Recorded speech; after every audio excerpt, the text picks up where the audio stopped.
I am sorry that I didn't reach out to you for so long.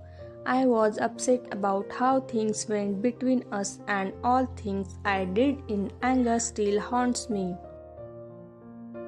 I am not saying anything doesn't mean I have forgotten you and my feelings for you gone or diminishes. I still have a lot of love and passion for you, but now my moral values do not allow me to treat you the way I have treated you in the past out of ego.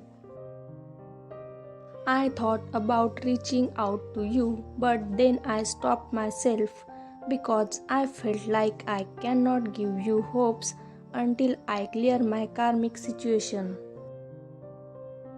Believe me, I am so in love with you and nobody can replace you in my life.